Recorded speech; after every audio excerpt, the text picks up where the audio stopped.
Assalamu alaikum wa rahmatullah. I am very honored. This is Salim Badat. I'm very honored to have Sheikh Kamdar with me. Sheikh is from Yaqeen Institute. Assalamu alaikum, Sheikh. Wa alaikum assalam wa barakatuh. I think this is our third podcast. I think this is our third one. We covered Yes. Ottoman and we covered something else before that. We did two on the Ottoman Empire. Two on the Ottoman One Empire. on the rise and one on the fall. Brilliant, brilliant. You guys must definitely have a look at those ones on my channel. Okay, so today, Sheikh, today's discussion, let's get to it, right? So today's discussion is a conversation of gender issues in the light of the Quran and the Sunnah. I think it's very important that this conversation is held. I think it's not discussed enough, Sheikh. Yeah.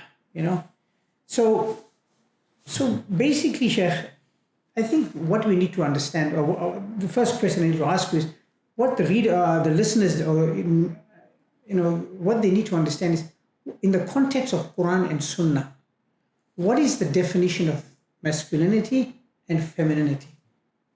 Okay, Hamza, it's a very important question, and it's a question that we get asked a lot these days. For some reason, the past 2 years especially, this has become like the hot topic. Right. Everybody wants to know about masculinity, about femininity. And I'm going to start by saying that historically, people never used to talk about these topics. It was something you just naturally absorb from your parents and your community. Right. A woman would grow up and learn femininity from her mother. Sure. Your mother is a model of femininity. Your father is a model of masculinity. So you won't find many classical Islamic books that go into details about masculinity and femininity because number one, it's innate, it's natural. Number two, the details of it would change from culture to culture, right? And number three, it wasn't something that needed to be discussed. So it's important for us to first figure out, like, why is this suddenly a topic? Why is this suddenly something people are confused about? And it links back to many other issues. Number one, the rise of feminism. Feminism has both killed femininity and masculinity by saying men and women are the same. And men and women are the same, there's no such thing as femininity or masculinity, right? Because that's what separates men and women. Sure. These natural traits that are different. So we lie to ourselves that men and women are the same. And this contradicts the Quran because in Surah Al Imran, Allah subhanahu wa ta'ala, when Maryam alayhi salam, the Virgin Mary, was born, he says about her, وَلَيْسَ الذَّكَرُ كَالْأُنْثَى, the male is not like the female. This statement in the Quran, the male is not like the female, historically people would look at it and say, it's just a simple statement, why would it have to be in the Quran? Sure. But today it's such an important statement because leave alone men are acting like women and women are acting like men. Now we have people who are confused about what their gender is or are changing their gender. 72 different genders. Yeah. So this verse is now profound and important for our times. So this topic of what is masculinity, what is femininity, I would answer it with a few points. Number one, it's what comes naturally to men and women, right? Number two, it's what helps them to fulfill their family roles. This is important, the family role. In Islam, the husband and wife have different roles in the family. And another point people forget, the mother and father have different roles in the family. And both roles are important. And both roles are very different. So what do men need to fulfill their role? Allah subhanahu wa ta'ala in Surah An-Nisa, there is a verse I call the verse of the gender roles. Right? Allah subhanahu wa ta'ala says, الرِّجَالُ قَوَّامُونَ عَلَى النِّسَاءِ. Men are in a position of authority over women. Right? A lot of people nowadays mistranslate this because they don't want to upset the feminists. Right? But this is what the verse means according to most of the classical books of tafsir. You can open up the books behind me and see for yourself. Sure. This is what the verse means. Right? That men are in a position of authority over their wives and children. Because Allah has blessed them with strength and Allah has blessed them with wealth. Now, this word qawam means that men must provide, they must protect, and they must lead. Those are the three main meanings of this one word. So Allah subhanahu wa ta'ala uses one word in the Quran, qawam, to teach us the three defining roles of a male. If you truly want to be a man, you need to be a leader. You need to provide, which means you need to work hard. You need to know how to make money. You need to know how to put food on the table. You need to be a protector. You need courage. You need strength. You need the ability to fight. These are the core characteristics of masculinity, right? Anything that assists you to lead is a quality of masculinity. Anything that assists you to provide is a quality of masculinity. Anything that assists you to protect is a quality of masculinity. The second half of the verse, the half of the verse everybody ignores and nobody talks about anymore. Allah then talks about the role of woman. And He says, وَالصَّالِحَاتُ قَانِتَاتُ. Righteous women are obedient to their husbands. Same verse. No one ever mentions the second half. Allah subhanahu wa ta'ala says, men must provide and protect, and in return, women must obey their husbands. Now, I know people don't like to hear this word obey anymore. It's a very triggering word because in feminism, it's like this huge, scary thing and it's a bad thing. And in our time, some men have abused this concept. But you can't change the meaning of the Quran. If you open most of the classical works of tafsir to see the explanation of this part of the verse, what does qanitat mean in this verse? Abdullah ibn Abbas, the cousin of Rasulullah sallallahu alaihi wasallam, who was the most knowledgeable of tafsir from the Sahaba, he says qanitat means she obeys her husband. That's what it means, right? And this verse qanitat summarizes the key characteristics of femininity. That a feminine woman, a woman who is truly feminine, the other hadiths we bring in as well, she's someone who is supportive. She supports her husband, supports her children, supports the ummah, supports the community. She has a very supportive nature. Think about how when Rasulullah sallallahu alaihi wasallam received the first revelation and Khadija told him that you take care of your relatives and you help the poor and Allah will never abandon you. That's the kind of support men need from their wives, right? That's the kind of relationship a man needs with his wife. And we see the same thing with mothers, like when Abdullah ibn Zubayr was going to fight the tyrant Hajjaj and his mother told him to go and fight as a man and die as shaheed. That's the kind of support women are supposed to give their men, right? So this is a core characteristic of femininity, to be supportive. Another core characteristic of femininity is to be loving. Rasulullah sallallahu alaihi wasallam said in authentic hadith, marry women who are fertile and loving. Marry women who are fertile and loving. Why fertile? Because the purpose of marriage is to have children, right? Every man wants to have children. So how do you know if a woman is fertile? I mean, you can't really know. Sometimes Allah tests couples not being able to have children. But in general, certain families produce more children than others, right? So you will marry a woman from a family where the woman in that family easily fall pregnant. That's what it means. And if Allah tests someone not being able to have children, that is their test, and they must handle it with sabr. But the second part of the hadith says, marry women who are fertile and loving. Being loving is the core characteristic of femininity. We men are very stoic, we're very serious. And women and men are meant to complement each other. We're meant to be the opposites. They say opposites attract. Yes. What men love in women is that they have the opposite qualities of men. So if men are all stoic and serious, they love to come home to a woman who is loving. Someone who they can be a different person around their wife than from everyone else. And that loving nature is especially important for her role in raising children. Because there's nothing more important to a child than a mother's love. So women need to be loving, they need to be supportive. These are like two of the key characteristics of femininity. The third one is haya, modesty. And this is something that's dying out in our time. Now again, haya in Islam applies to both men and women.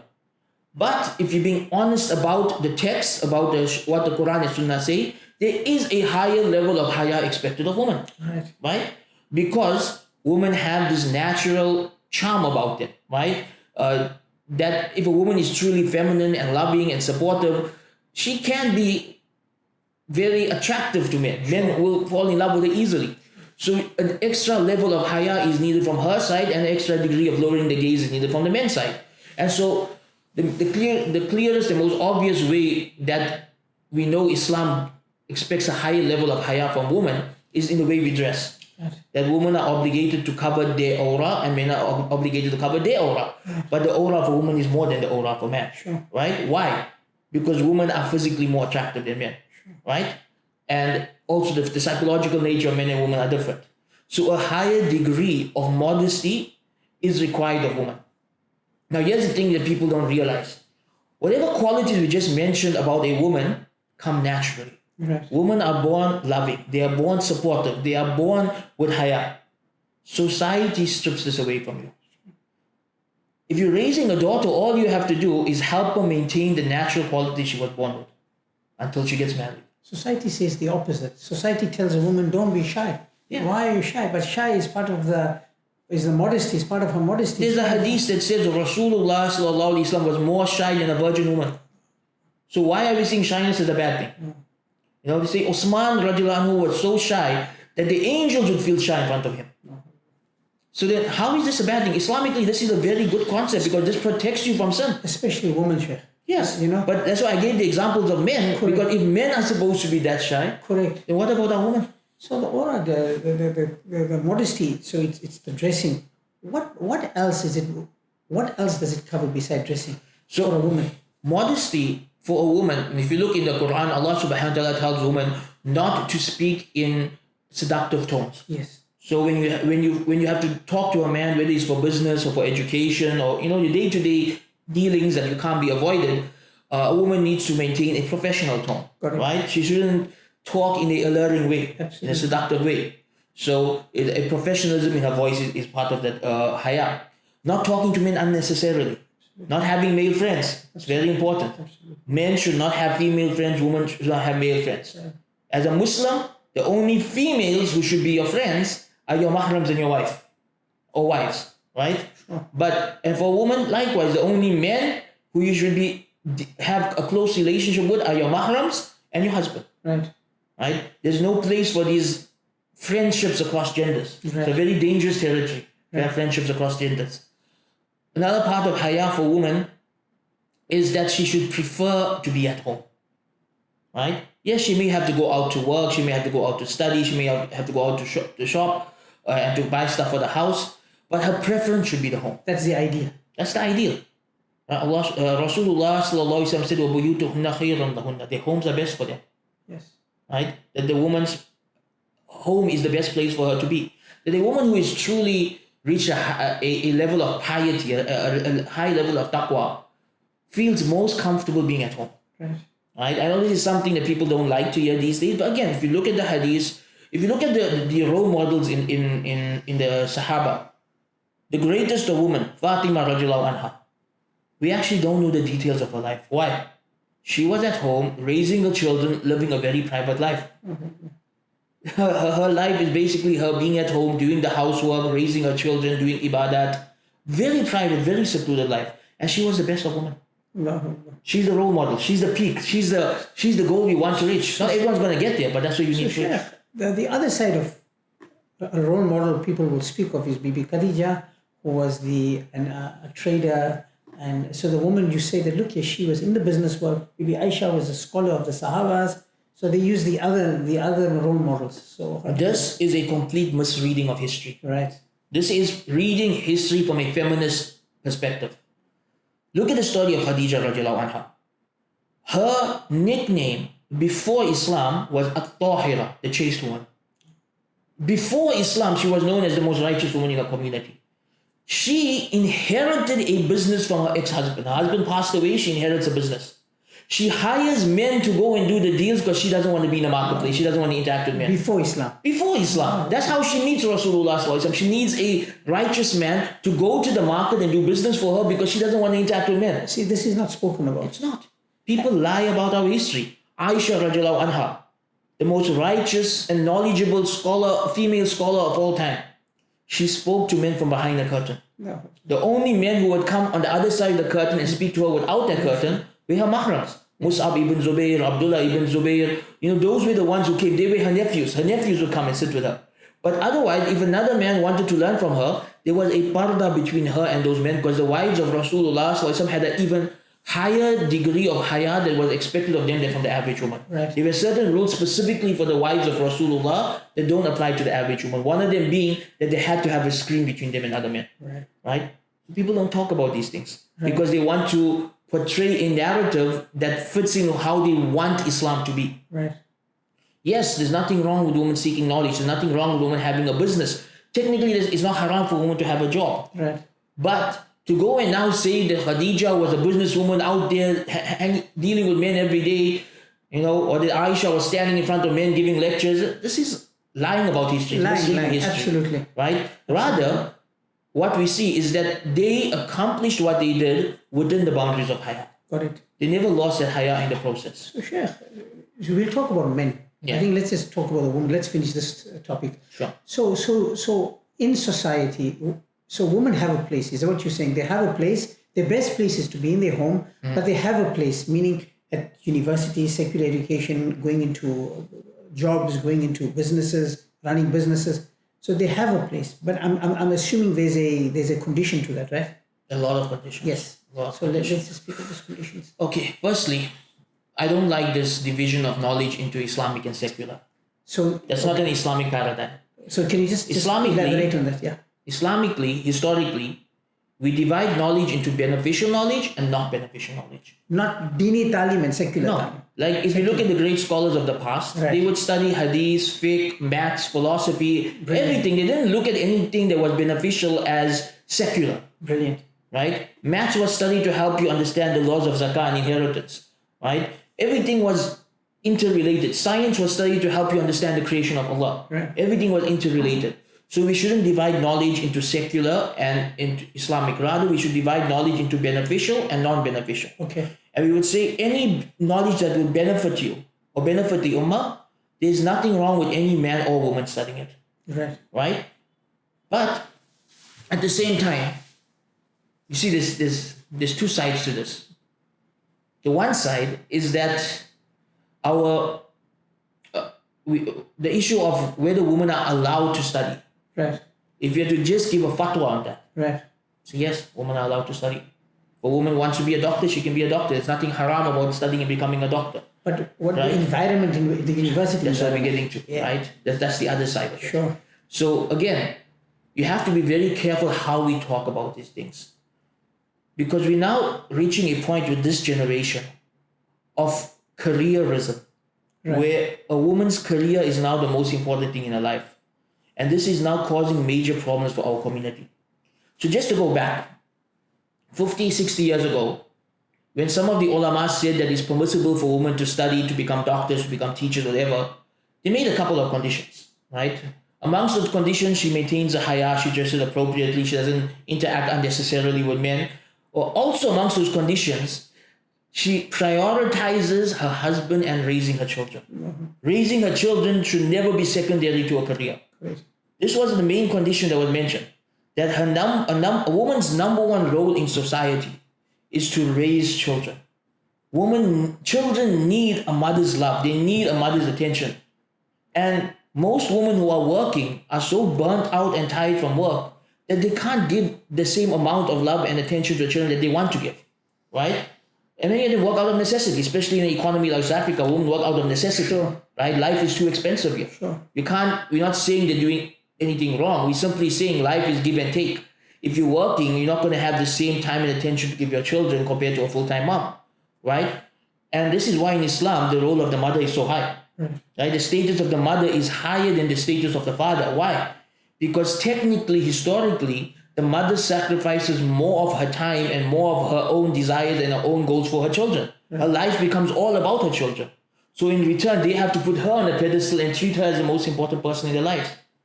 Now, what's happening with this generation is we now have girls whose lives are all about their careers. You see, and I don't even blame them. Because from the age of 5 until the age of 25, they are studying.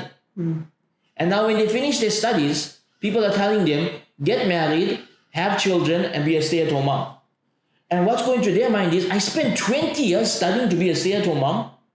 What's the point of those 20 years? Yeah. What is the point of all these studies? What's the point of all those degrees? Say, no, I'm going to have a career.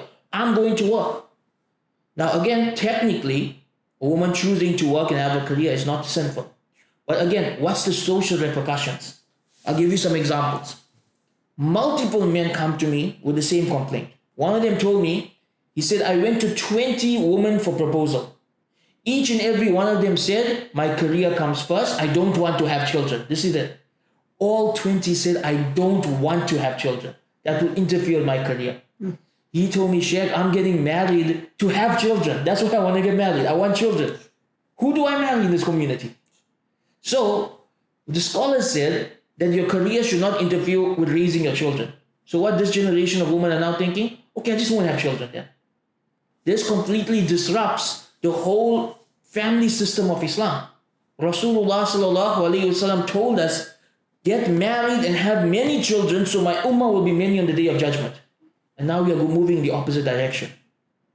So we need to find some kind of solution to this. On one hand, I do not want to discourage any woman from studying and from gaining beneficial knowledge and helping society, being a part of society. I wouldn't want to discourage any woman from that.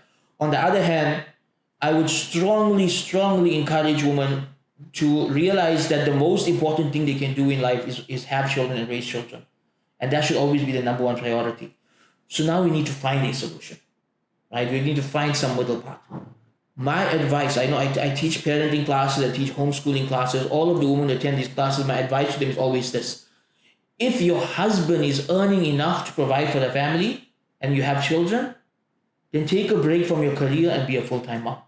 That's the best gift you can give your children, right? That's my advice to them.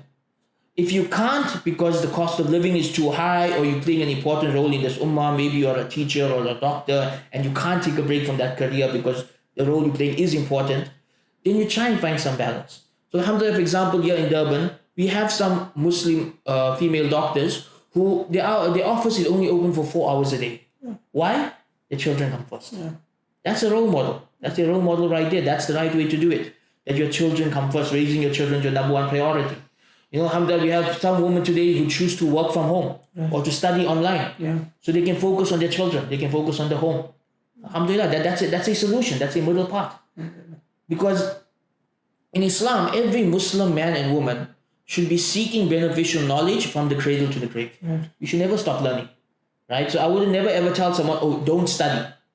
But if you're studying something that's not beneficial, I'll say, hold on, choose a different path. So Sheikh, this hadith on seeking knowledge from the cradle to the grave. It's not really a hadith, it's a proverb. It's a proverb. Yeah. So it speaks of beneficial knowledge. Beneficial knowledge. Not necessarily dini talim as such. No, not necessarily. Okay. It's any knowledge you will benefit from. Okay. If you look at the scholars of the golden age of Islam, they were polymaths. Right. Any scholar you look at in the golden age of Islam, absolutely, they were masters of fiqh, tafsir, hadith, history, philosophy, mathematics, medicine, engineering. They have like many different hats. So what happened to the scholars? Why have we lost this polymath? Secularization. The secularization of the Muslim world split knowledge into dini and secular knowledge. Right. And so some people went in this way, some people went that way. Right. And this is why I say we need to get rid of this categorization altogether. Okay, Sheikh, so now let's get back to the men. So what we realized, there's this word that triggers everyone is toxic masculinity. It triggers me too. Absolutely. I hate that toxic word. Masculinity. I hate that. So if you could just give us a background of where it came from, this word, and what its intention is. So this is a product of feminism. And specifically in the past 20 years, there has been a movement to make anything masculine look like it's evil or toxic. There's the idea that all men are trash and masculine traits are toxic and that men need to be softer, they need to be more vulnerable, they need to be more like women. Right? And we see this, for example, in Western media. Give you examples. 30 years ago, in Western media, Superman would be portrayed as this big, strong guy, tough guy, model of courage and masculinity. And Supergirl is like his sidekick. Correct. Fast forward 20 years later, that's so true. Supergirl is this big, strong woman, full of confidence. Superman is shorter than her. And she's always making jokes about him and he's always talking about how much more powerful she is than he is. That's true. What happened here? This is the changing of the narrative, the changing of the message. Right? The message went from men being the protectors to men being silly. It started with the Homer Simpson. That's where it started. Explain Homer Simpson basically is this idea that fathers are idiots. Fathers are useless. Fathers are stupid. You don't need men. You don't need fathers. You speak of the Simpsons, right? Yeah. That's where it started. He was the first model of this. The first idiot there, Yeah, the first idiot father figure. And now we have a generation of girls growing up watching these shows thinking, we don't need men. My children don't need a father. I don't need a Homer Simpson in my life. I can raise them on my own. I can do my own things. And then people don't realize the importance of the father anymore. People think fathers are dispensable. That's why divorce has become so easy. Oh, and that's why also, Sheikh, from what you've seen, and I'm sure you've seen, when divorces happen, the mother keeps the child away from the father to spite the father. That's another major sin that women are doing these days. Absolutely. It's a major sin. So when they spite the father, they make life difficult for the father. Like he has to wait for them, the father's turn, and they make. There are some men I know who have not seen their children in 5 or 10 years. But who pays the price in the end? The child. The child. Because the mother can never be the father, and nor can the father be the mother. Mothers and fathers play very different role in a child's life. You mess that up, you mess up the child. Absolutely. That's what you're doing. You're messing up your own child for the sake of spiting a man. Absolutely, Sheikh. So we obviously have the emasculation of man. Yeah. So when the emasculation of man comes, as patriarchy becomes a dirty word now. Yeah. So I've heard Muslims who say, no, don't use the word patriarchy. Speak of it in another way. So, Well, to be fair, the term patriarchy is again a Western word, not necessarily a word found in our books. Okay. But the concept is there. The concept is there. Sure. Because if you look at the Islamic system, the Khalifa is a man. Sure. The ulama are men. Sure. The prophets were men. Sure. The muftis, the qadis, the judges are men. The governors are men. Sure. The head of the household is the man. Sure. So if you had to describe it in a Western term or definition, it is a patriarchy. The question is, why is that a bad thing? Because here's the point that people don't want to admit. This system worked well for all of human history. Mm. The day they got rid of the patriarchy, we now have divorce rates climbing, marriage rates plummeting, children who don't know who their fathers are, rise in zina, rise in homosexuality, rise in drug addiction, rise in suicide. It's all linked. All these things are linked. Having strong, righteous male leadership is important for families, important for communities, important for countries. Absolutely. You strip that away, you have anarchy. Yeah. So the Western feminist narrative is actually not pro-woman, it's actually anti-man. It's anti-man and anti-woman. Anti-woman too. Because what it does is it puts women in a position where they can't be feminine, they can't live a natural life, they are shamed for being stay-at-home moms, they are shamed for loving children, they are shamed for being supportive of their husbands. They are forced to spend their life competing with men. And if you're competing with a man at being a man, you're never going to win that competition. Absolutely. It's not meant to be a competition. Men and women are meant to complement each other. Absolutely. The Quran says that the believing men and the believing women are awliya. They are allies of each other. Yeah. They support each other. A man and a woman work together. A man's strength and a woman's loving nature are supposed to complement each other, to make each other better. Now, if a woman is trying to be stronger than the man, or the man is trying to be more feminine than the woman, or more nurturing than a woman. More nurturing than a woman. Exactly. It breaks the balance. Exactly. It breaks the balance of society. Exactly. And this causes problems for them and more for their children. Yeah. Especially for the children. You see, sometimes, Sheikh, we can understand the extreme reaction from some women. Mm-hmm. It's also because we have to admit a lot of men abuse this power. They do. That is true. Unfortunately. Yeah, that is true. So, do you want to elaborate a bit on that, how they abuse this power they have in them?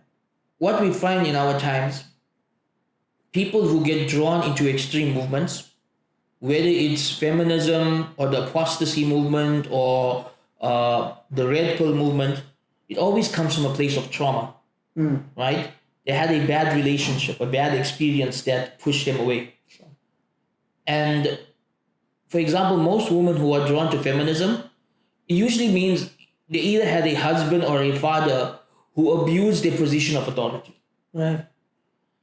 Now, what I would say is that is a sin on that individual's part. It doesn't mean the whole system is wrong. Sure. If someone abuses a system, it doesn't mean the system is wrong. It means that person implemented it incorrectly. Right. If you have a Khalifa, just during the time of we had the Khalifa for 1,300 years. Right? We all accept the Khalifa system is a good system. Sure. Were all of those Khalifas good? No. Many of them were rotten. Many of them were bad. Did anyone say, oh, you know what, the Khalifa is abusing his power, no more Khalifa? Yeah. But technically they did that in World War I. Yeah. Right? Without suffering because of that. Sure. You see, this is what happens. Someone abuses a system, people say, let's get rid of the whole system. Chaos. Correct. It happened with the Khalifa, it's happening now with the Patriarchy. Correct. It's not the system that's the problem, it's the individuals that's the problem. Sure. These men who abuse their power, they need tarbiyah. They need nasiha. They need advice and someone to shape them in a proper way. They need a righteous share to show them how to do things. They need a role model. Because Islamic masculinity, yes, it's about leadership, but it's leading with compassion. It's leading with empathy. It's leading with love. Right? Rasulullah sallallahu alaihi wasallam, he was the best of leaders, but he would kiss his children in front of other people. He was very loving to his wives. You know, he was someone who had a close, loving relationship with every member of his family, right? So it's not leading in a authoritarian way, right? You know, like a tyrannical way. That's not Islamic leadership. Absolutely. Islamic leadership it's more inspirational. Right. That you are such an amazing man, you don't have to tell your wife to obey you. She loves you. She wants to follow you to the end of the world because you're that good of a man. That's the type of leadership a man should aim for. An aspirational, inspirational leadership, not a tyrannical leadership. It's about being the best man you can be. Yeah. And if you are the best man you can be, your wife, your children, your community will all love you. Absolutely. And they all will want to follow you. You won't have to ask anyone to follow you. You know, Sheikh, one of the things that you mentioned earlier on, which is very important, is gender roles. Yes. So this is the thing that is getting mixed up, or it's getting diluted by the feminist movement. Yeah. So even like the woman will say, but why do I have to cook for you now? I'm not your slave. You know, and then they'll say, out of context, the Prophet ﷺ helped his wife. Sure, he did. And you can help your wife, help his wife cook, clean. So yeah, you can. But they'll use it in a different context, in a different... So you want to elaborate a bit on It's a good point. It's a good point. So one of the most commonly quoted hadiths by feminists is that Rasulullah sallallahu alaihi wasallam, when he was at home, he would help out around the house. Yeah. Right? What they do with this hadith is they take it and they say, oh, the Prophet sallallahu alaihi wasallam used to help out around the house. You have to do 50% of the housework. Right? You need to do 50-50. Yes. So I'll wash the dishes one day, you wash the dishes one day. Yeah. I change the diaper, you change the next diaper. Yeah. Right? I cook one meal, you cook the next meal. But hold on. That's not what the Prophet ﷺ did. You know, he was leading the armies, teaching in the masjid, doing all of these things. His wives were taking care of the house. They were taking care of the house. And if he had some free time, he would help out a little bit here and there. Yeah. Right?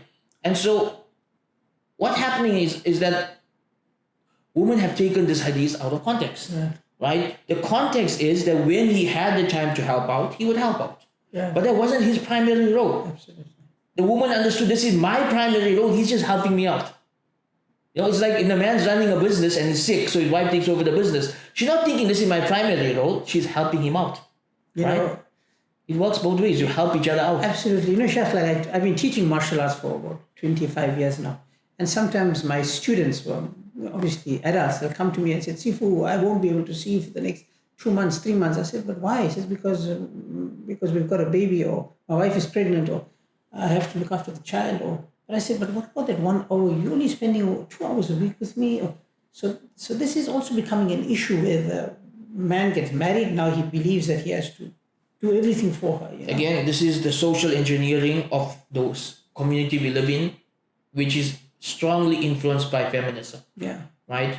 Before we jump into that, the issue of the men, basically men obeying their wives, men being submissive. Yeah, it's like, right? Correct. Basically, the woman is qawwam and the man is obedient. Because I've seen men say things like, oh, I can't come for the lectures, like my wife said I'm not allowed to leave the house. Or my wife said I have to stay home and look after the children. Like, who's the man here? Right? This is a very strange concept to me. But very strange concept. But very common, Sheikh. But it's very common in this current generation. Yeah. And I find it very bizarre because it's so unnatural. Yeah. It's so unnatural to have flipped the roles that much. I go back, for example, to the issue of cooking. This is how I talk about cooking when I teach classes on marriage and parenting to women. Cooking, historically, has been an act of love. Right. Children's best memories come from their mom's meals. Absolutely. Right? Why would you deprive your family of the loving environment? Again, it goes back to the nature. If a woman is on her fitrah, if she has this loving, supportive nature, she looks forward to cooking these delicious, beautiful meals that the children enjoy and the husband loves, and that it builds muhabba in the home. My best memories of my mother, my grandmothers, my aunts is the food that they cooked. Right? People don't realize how much love a home-cooked meal brings. The other side of it, the health aspect. Because now, because women don't want to cook, people are eating out every day. You're trying to tell me it's healthier for your children to be eating KFC and McDonald's every day instead of eating your home cooked meals? Yeah. Well, don't you care about your children's health? Yeah. Don't you care about your own health, your husband's health?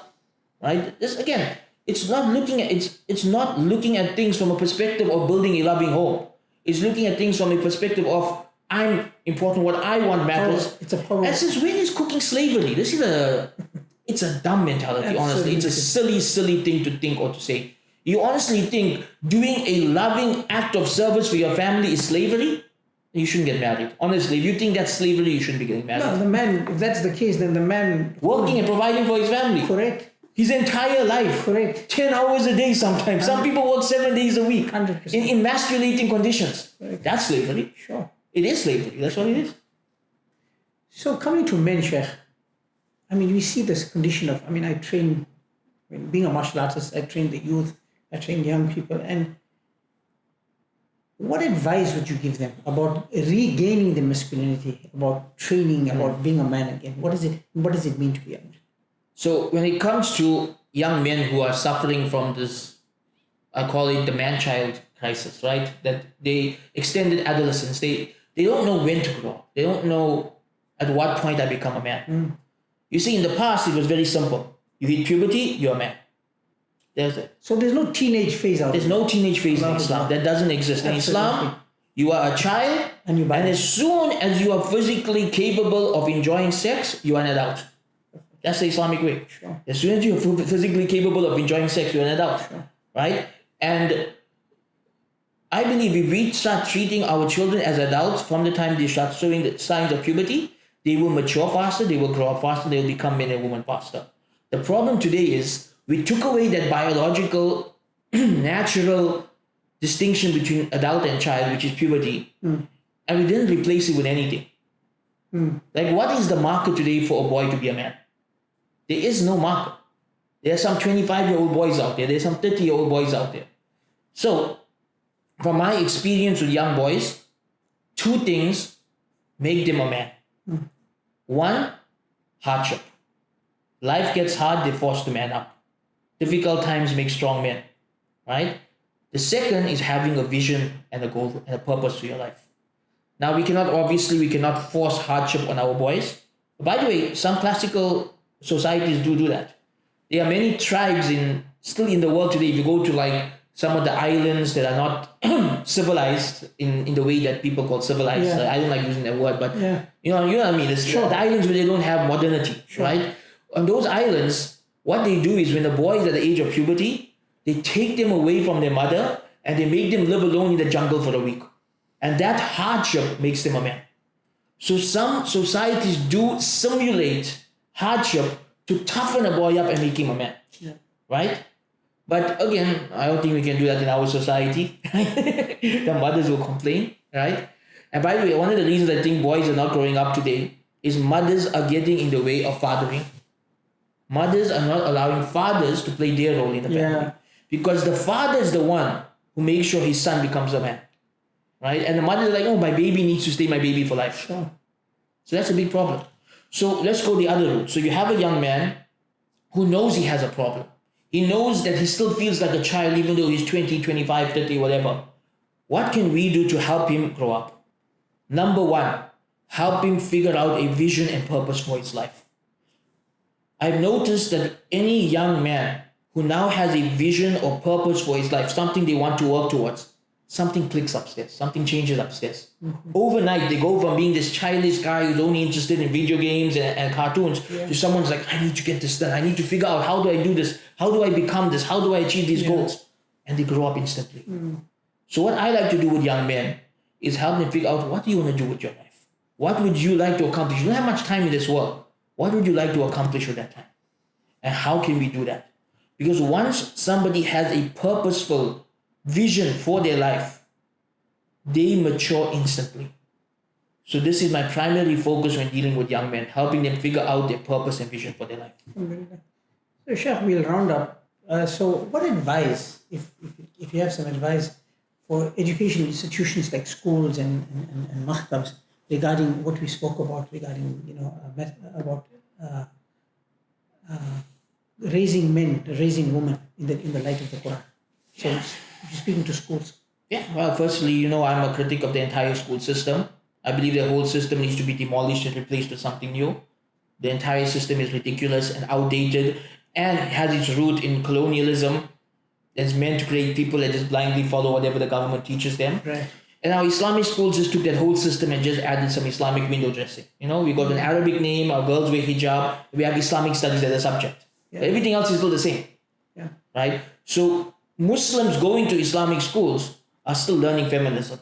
Right. They're still learning secularism. Right. They're still inheriting the values of liberalism. Right. Because we never stripped those away from the schools. Sure. We just added Islamic window dressing. Right. Right?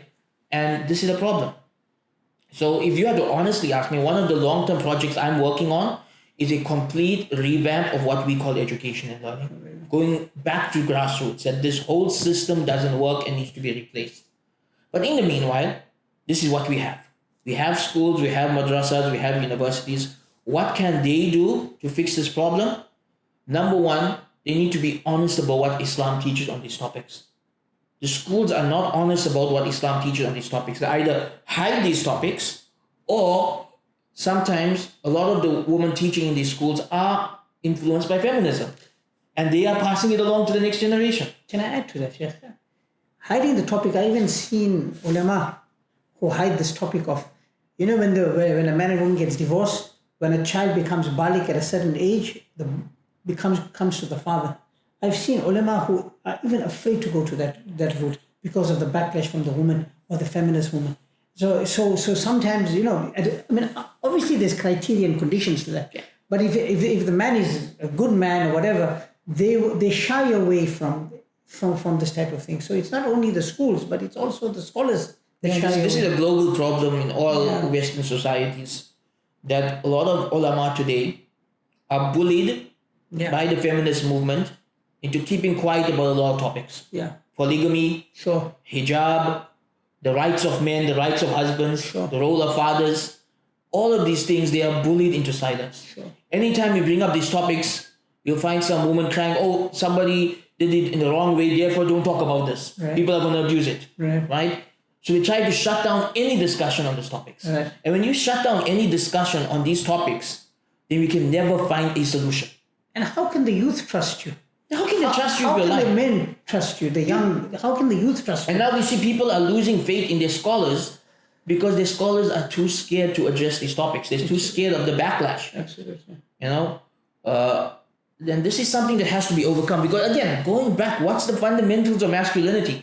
Courage and honesty are fundamentals of masculinity. Rasulullah was the Sadiqul Amin. He was the most truthful.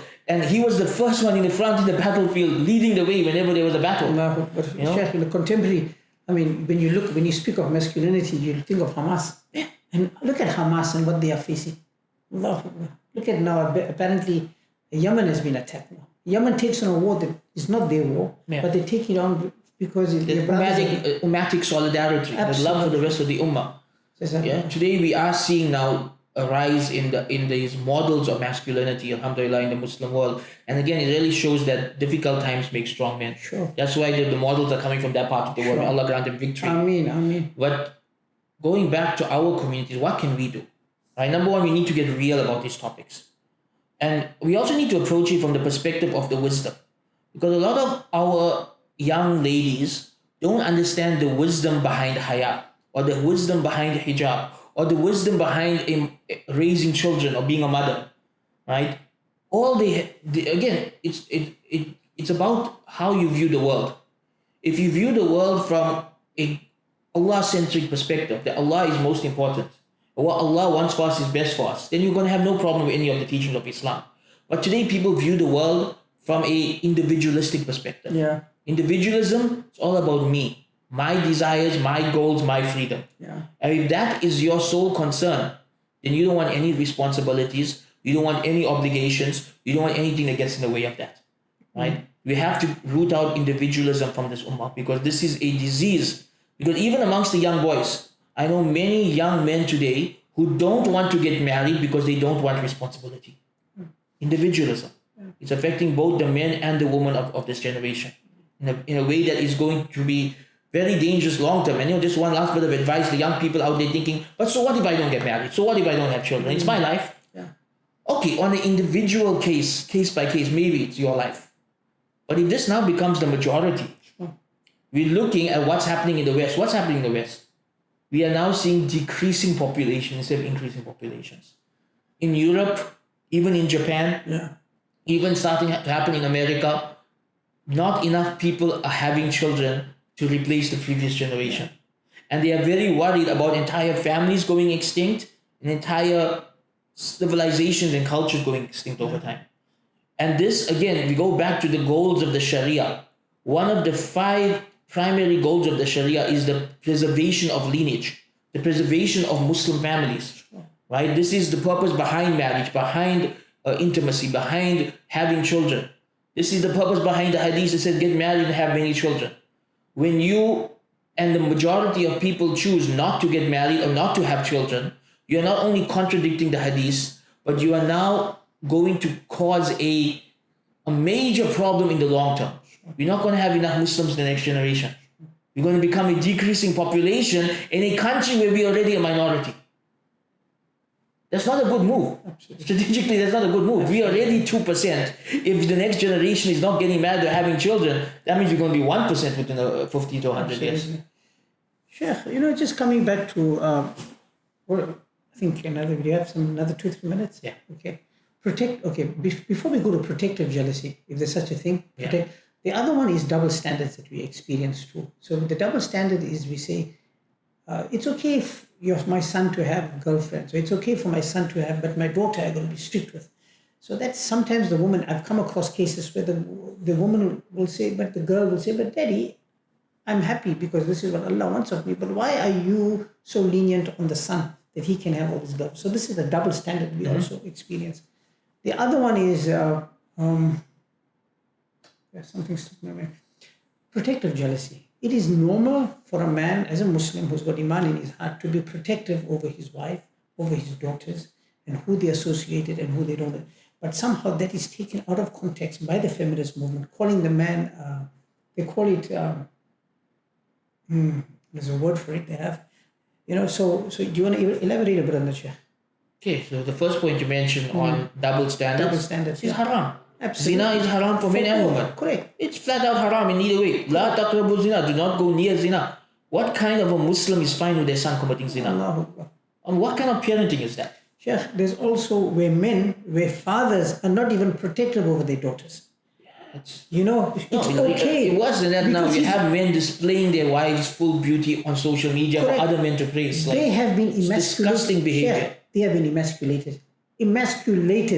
But as you said, and their wives are freely mingling with their friends, having a big laugh, and in social media, their daughters, their wives. So this is a serious issue. Very unnatural. Very unnatural. It's very unnatural because the nature of men, and even to some extent women, is to be protective. Sure. Right? Sure. Like, your wife shouldn't be okay with you flirting with other women. 100%. She should also get angry about it. Sure. But for a man also, it is natural. I know people think it's toxic masculinity. It's can't remember the word that you use. But there's a word to it. Yeah, there is a word to it, but for some reason it just slipped my mind today. But they use it all the time. Yeah. But really, it is human nature, and anything that's human nature, there is some benefit to it. Sure. Allah put it in us for a reason. Sure. This protects the stability of families. Absolutely. This thing of not wanting other people to be looking at your wife, because as a man, you know what men think when they look at beauty of women. Absolutely. You know how men think. 100%. So why in the world do you want another man looking at your wife or daughter like that? 100%. Of course you're going to protect them. And some people say, oh, why can't men just behave themselves? Yes, righteous men will behave themselves.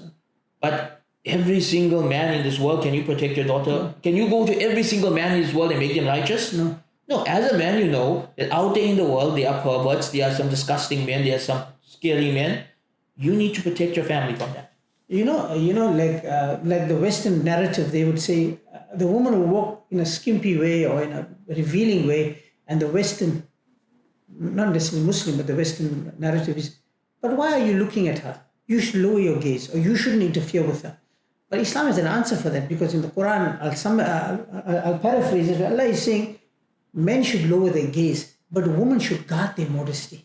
So these two verses come together in the Quran, Correct. Surah Nur. Allah says in Surah Nur, tell the believing men to lower their gaze. And in the next verse, He says, tell the believing woman to lower their gaze and to cover their beauty. That's it. Islam is very practical and realistic. Correct. Right? On one hand, there is the obligation on the man, Sure. which is not to look. But on the other hand, there's also the obligation on the woman not to give men something to look at. Absolutely. Both sides have to work together. There's a role for both. And people say, why? Allah said so. Allah said so in the Quran, that's it. For Muslims, sami'na wa ta'na, we hear and we obey. Allah said this, that's what we do. Another issue that we have, Sheikh, and we do understand women are jealous, but a lot of most women don't accept polygamy, number one. Yes, this is a problem in, again, society is influenced by Christianity. That's interesting. That's where it comes from. Because remember, countries like India and South Africa were colonized by the British. That's where it comes from. This is a British idea that is one man, one woman. But so-called traditional women from traditional Islamic, they themselves don't accept it. But that's, again, they are part of this society. Oh, okay. They are part of, again, when you're saying traditional, these are traditional women who grew up in South Africa over 100 years after the British conquered. They are growing up in this culture. Correct. If they grew up in one parts of the Arab world or North Africa where polygamy is normal, they would have grown up with a different mindset. Yes. Right? It is the influence of the culture on the people. And I would say that contributing factors to this is, number one, men who abuse polygamy. Right? They do exist. Right. You know, in this community, secret nikahs are rampant. Right? And people, So you don't agree with secret? I won't say I don't agree. It's a case-by-case thing. Understood. It's a case-by-case issue, Understood. right? In some cases, it's necessity. Right. But in this community, people use it to basically use and abuse the woman. You know, they secretly marry her, enjoy her a few months, and then dump her. Don't maintain her. Right? Yeah. And that is haram. That is abusing someone. Absolutely. Right? But there are cases where secret nikah is the only way for two people to have a halal relationship, and they're doing it to the best of their ability. Got it. So I don't place any value judgment on the nikah itself. It's a case-by-case issue. Right. But the point is that there are men in our community who abuse polygamy. And it goes back to the same thing we said about the khilafat, about the patriarchy. You don't throw out the system because some men abuse it. Yes. The system works. The system is important. Yes. Right? Because remember, in the Western paradigm, marriage is an equal partnership. In the Islamic paradigm, the man is the head of the household. A man can be the head of several households, just like he can be the boss of several businesses. Sure. He's capable of doing that. Sure. Right? And polygamy solves many societal problems that people don't want to talk about. It solves the issue of the widows and divorcees who are unable to get married. Yeah. Right? It solves the issue of men who, let's face it, the more manly a man is, the more testosterone he has flowing through him, the more often he needs intimacy, right? And the average woman doesn't need it as often. So instead of putting the burden on her of every night being there for him, split it amongst multiple women in a halal way. Also, Sheikh, you see how many widows and divorcees that need support or they need... and again, the feminists will say, why don't you just give them money? They don't just need money, they need emotional support, they need love, they need a man they can lean on who can help them in difficult times. It's not just money that they need a man in their life, right? And polygamy solves that problem. Polygamy, it works well when it's done by righteous men. Okay. When it's done by righteous men, you see a model of a family that is the closest to the Sunnah. To how Rasulullah and the Sahaba lived. And I will say this much, anyone who thinks polygamy is a bad thing, you are placing a value judgment on how the prophets, not just the prophet, the prophets and the Sahaba lived their lives. Because the prophets and the Sahaba, they were all, the prophets and the Sahaba, most of them were polygamous. Right? Ibrahim alayhi salam, he had Hajar and Sarah. Right? Sulaiman alayhi salam, according to the Bible, had hundreds of wives. Right? Dawood alayhi salam was polygamous. Rasulullah sallallahu alayhi wasallam had at one point 11 wives. Right? They were polygamous men. Are you placing a value judgment on how the prophets lived their lives? If this is how the prophets lived their lives, then this must be the best way. But Sheikh, scholars in South Africa, Islamic scholars, they're just cowardice. Molanas and ulemas, they discourage it. Cowardice. It's cowardice. It's cowardice because they don't want to upset their wives. That's what it comes down to. They don't want to upset their wives. Because a man who speaks positively about polygamy is going to have problems with his wife that week. Right. Right? That's sad. So it takes a lot of courage to talk about this topic and even more courage to live by it.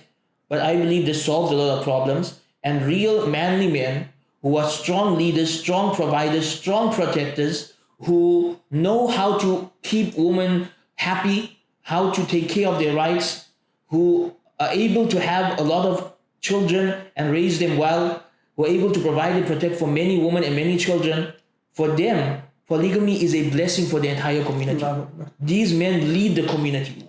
They help the ummah flourish. And you will see historically, almost any great man in Muslim history, majority of them were polygamists. Majority. And now we have Muslims, even ulama, pushing a different narrative. Now they say, oh, certain scholar in history said polygamy is makruh. Yeah, he said that. Why are you ignoring the hundreds of scholars who said it's mustahab? Right? Again, this is what we like to do. We like to find one scholar who says what we want to hear, and then to ignore all the hundreds of scholars who said the opposite. Right? The reality is, if polygamy was makruh, Rasulullah would never have done it. Right. He didn't do makruh things. Sure. It wasn't his methodology to live a makruh lifestyle. Also, what the apologists, when I say apologists, I speak of the ulama that are apologists or modernists in a bad way, but they all say, no, but that was a different context of the time. They took wives during war and different context. There's no context to it. Absolutely. It's something that is... They would use that as a... It's there in our religion. Yes. A woman's allowed one husband at a time. A man's allowed 4 wives at a time. That's it. And throughout your life, there's no limit to how many husbands and wives you could have. Sure. Like a woman could marry a man, he dies. She marries another man, he dies. There's no limit to how many husbands and wives you can have in your lifetime. But a woman's only allowed one husband at a time, because you can only have one leader. Sure. And a man's allowed 4 wives at a time, because per the wisdom of Allah, that's how much he can be just to. Right? And it's nobody's business if a man has 2 wives or 3 wives or 4 wives. If they are happy and his children are happy and he's fulfilling their rights, it's not your business. Absolutely. Not your business. In fact, maybe look at him. Maybe you could learn something from him about responsibility, about protecting, about providing, about taqwa. You could learn this from him. I mean, this is part of Sharia. It's part of the Sunnah of the Prophet ﷺ. So nobody should ever have anything against polygamy. Yeah, I mean, it's fine for a woman to feel jealous or angry if her husband takes a second wife or a third wife or a fourth wife. But that should be a passing feeling. Sure. Eventually, you have to work through it and say, Allah has allowed it. Qadarullah, I will find a way to live a life that's pleasing to Allah within it. Right? Jazakallah, Shaykh. I think we've covered a lot. Yeah, Alhamdulillah. Thank you so much, Shaykh. Inshallah, I hope this podcast benefits a lot of people. And yeah, Jazakallah. Assalamu alaikum wa rahmatullahi wa barakatuh.